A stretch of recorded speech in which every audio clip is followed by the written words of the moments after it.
Hello, folks, and welcome to a different kind of video of StarCraft.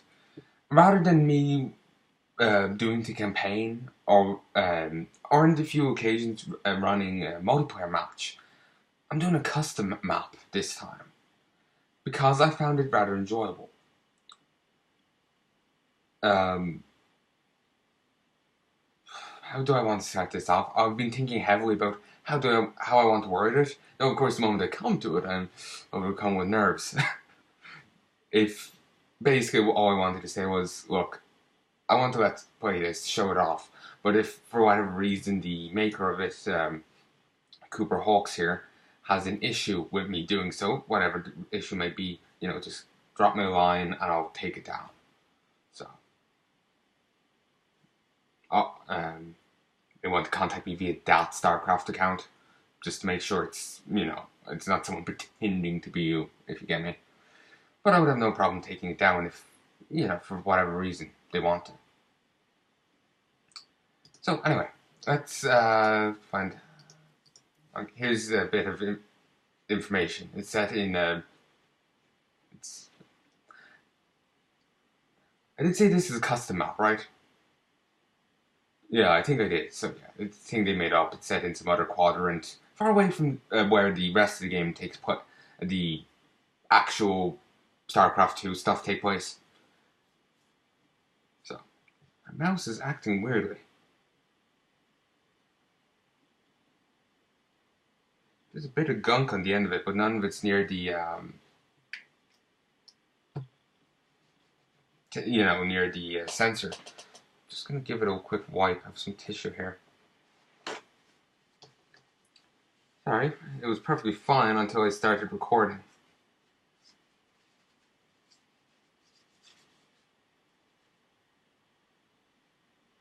Actually, yeah, there's still some stuff stuck on this. Well, not still some stuff stuck on it, but yeah, there's something on it. Could be related to tissue. Is it the mat? I've no idea, but if you look, the mouse does freak out a little as it's gone across.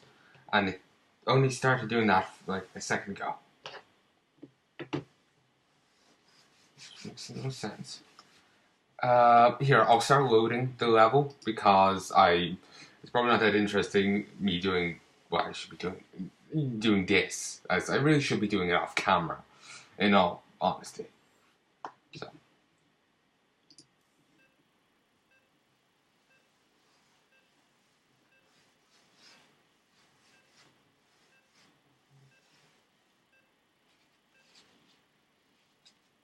These are only single player, as you might have guessed from that.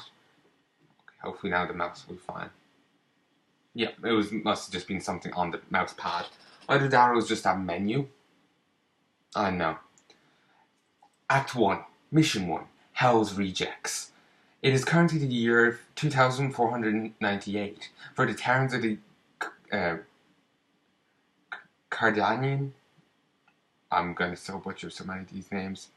Quadrant, the descendants of the millions who left old Earth on the second Exodus over 4 centuries ago. Peace has flourished as 10 years have gone by since the Powering Wars ended. At its culmination, the Federation of Warfare. The phrase when that comes to my mind every time I read that name is just like, it's a little on the nose.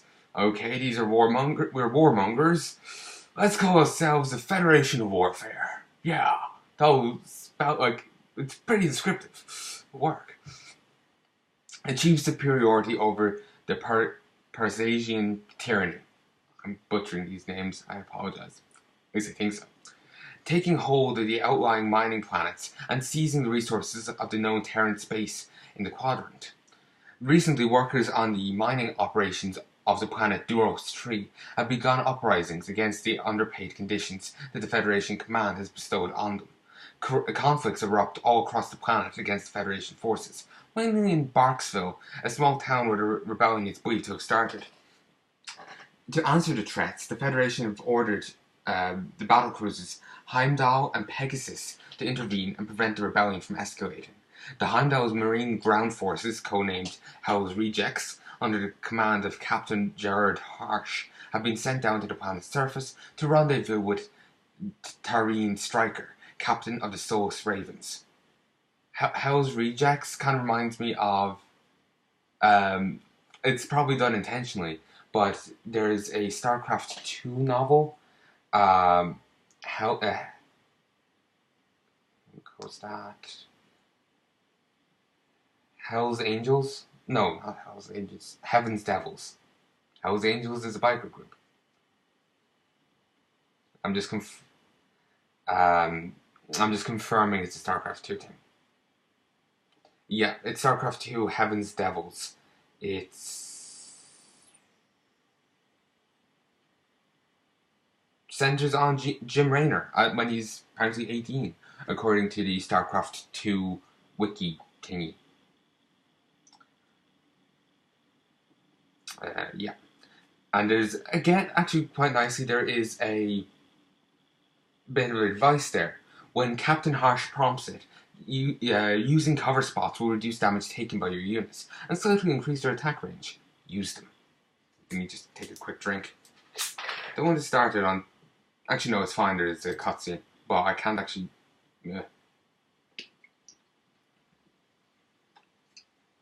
Sorry, I just meant I won't... There's no voice acting, and so I'm going to have to read this all very quickly. If I don't get to read it, you may want to go back, stop, and pause it, and read it yourself. Because depending on how fast it goes by, I mightn't be able to read it all. Should be fine though. Nice little touch there. As you'll see, a lot of work that does go into these maps. So, excuse me. So you got to give it to them. I swear I've seen that name for the system, the Dragot system, somewhere else. Well, Dragot somewhere else. Sounds almost like a Lovecraftian monster of some sort. Excuse me. I swear I've almost seen this in a StarCraft 2 cutscene. At least the planet. I'm gonna fiddle with the sound in a moment. Once the cutscene's over. As I don't want to, interrupt it.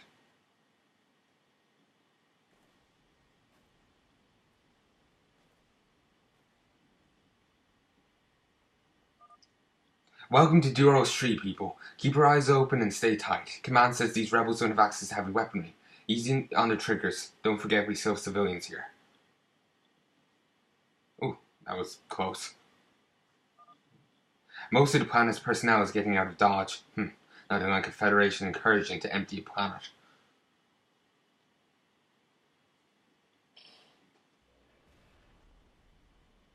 So yeah, this. Let their ships by. Our flybys will deal with them. Fly boys. Pronouncing it strangely. We have our own deal. Let's find where the hell Stryker is landing. Move out.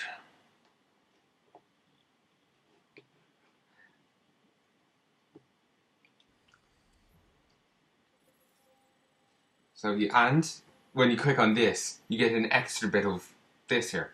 So I'll read them in a moment. I'll just want to adjust the sound before I forget. Sound.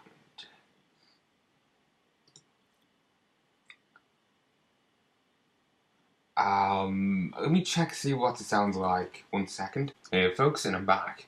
Sorry about that. Just wanted to listen to music to make sure it's not copyrighted stuff. It's actually the stuff from StarCraft. Brood Wars. You have the option down here of what to play in multiplayer maps. That counts for custom maps, even if they're single player. So we will be listening to great Brood War, StarCraft/Brood War music. And there's Terran Team 1 on right now, and I really do like that one. Terran Team 2 isn't bad either. Music is a little loud, but there's a logic for that.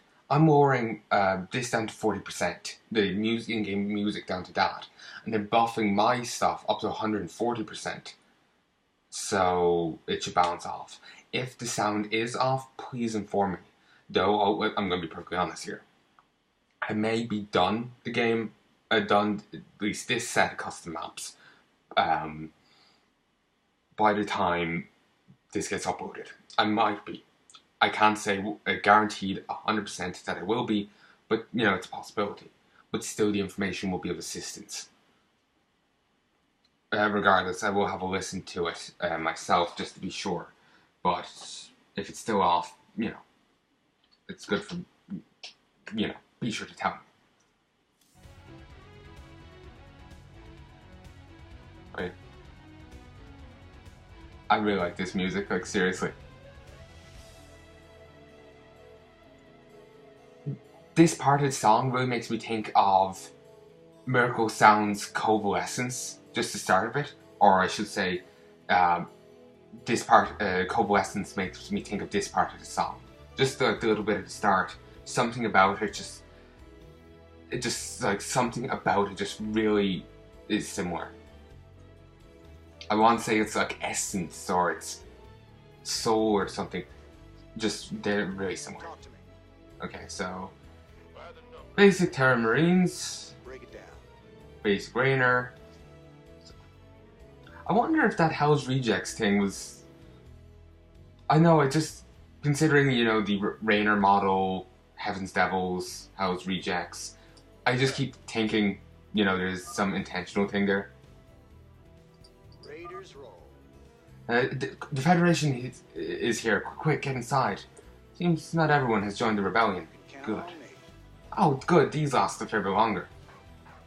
Sounds like a plan.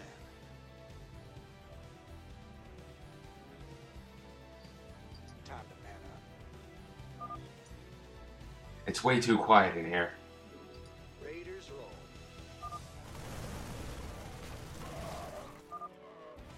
Ambush. Take them down. They're using our combat suits. 0 score for intel.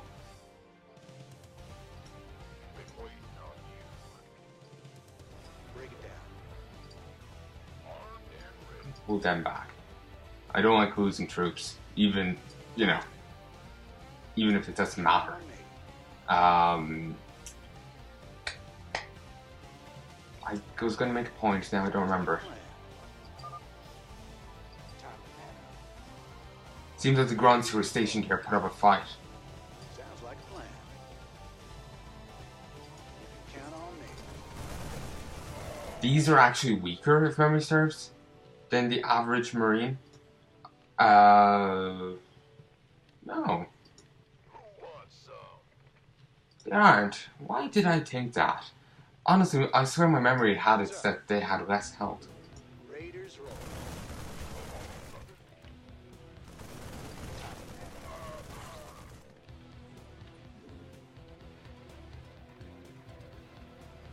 Sorry, I can hear the music in the background. I love this. I think this is Tarantine too. Like seriously, this is great music, I would say. I like it. So anyway, let's get back to this. The point of this is not to talk about how great StarCraft 1 music was, but to show off this map. And there's actually, after this, there's 8 more maps currently released. Like I said, like I was saying, I've been thinking about what I want to say in this so much. I'm actually unsure. Did I say that here, or did I just think it? But basically, there's going to be quite a few of these maps, and I'll, finish it. Obviously, provided that the creator of them has no issue with them. So. Sounds like a plan.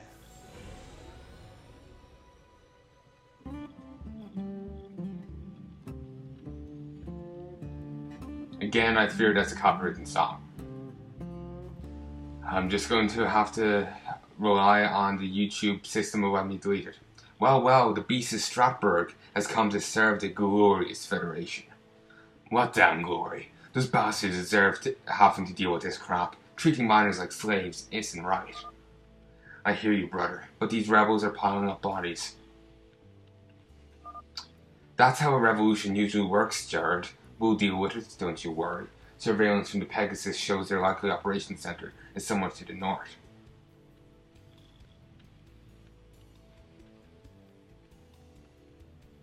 So yep, and here is our friend. Oh, I forgot to read these. Thank you, game, for popping up more. I'd have forgotten otherwise. And there's a lot for there's a fair few for each level. And I think there's some very long ones. Though actually no, I'm confusing it with another map done by someone else. And I may get onto that one at some stage. What was I thinking? I was going to make some point there, but it's just kind of my brain is just like on the fritz. That's the sound my brain makes when it's not fully functioning. Anyway, Duros 3. Duros 3 is the third planet of the Dragot system, and the 16th mining planet under the Federation of Warfare's control. Having been colonized a little over 7 years ago, most of the planet's surface remains untouched by the Terrans, to the exception of the hundreds of mining operation sites and industrial sectors. Barksville Mining Complex A12. Nothing more than a small town with miners' residences and a pub. Barksville is nonetheless the location where the first aggression against Federation soldiers was registered. The Federation Command has deemed it ground zero of the rebellion, and the landing bay close to its north makes it strategically important to secure. New unit, Captain Jared Harsh. Jared Harsh stands as captain of the Hell's Rejects, assigned to the battlecruiser Heimdall as its marine ground forces. Born on the second colony of Valdine to a couple of terraforming engineers, they moved to the prospect planet AT/103 at his younger age. Strange phrasing. I'm not sure if it's just poor phrasing on the part of the author, the creator of the map, or if it's basically a local, people can phrase things weirdly due to, just local slang or whatever. It still gets the point across. So, at least there's that. Becoming an orphan soon after during the Powering Strife, he later joined the Federation of Warfare to fight the Parsion. They're gonna end up with 3 different factions. Parsian commerce guilds. Having received several medals of valor, he has refused numerous promotions to remain a captain and fight alongside his friends Tyree and Stryker. Tougher infantry unit than the average marine. Marine Ground Forces, Hell's Rejects. The Marine Ground Forces comprise the infantry battalions and armoured divisions aboard a battlecruiser to conduct incursions on planet surfaces. The Hell's Rejects were amassed 2 years after the Powering Wars to serve the battlecruiser Heimdall under the leadership of Captain Jared Harsh. 1 second. New unit, Captain Tyree Stryker. Tyree Stryker is the captain of the Solus Ravens, assigned to the battlecruiser Pegasus. Having been born on Coldry, he moved with his family to the uncolonized world AT/103 at a young age. So it's just a typo. Fair enough. Becoming a childhood friend of Jared Harsh on that planet, Tyrion also lost his family during the Powering Strife, including his 2 younger sisters. Holding an enormous hatred for the Parisians, became known as the Beast of Stratburg for his heroic actions in the invasion of the world capital of Parja.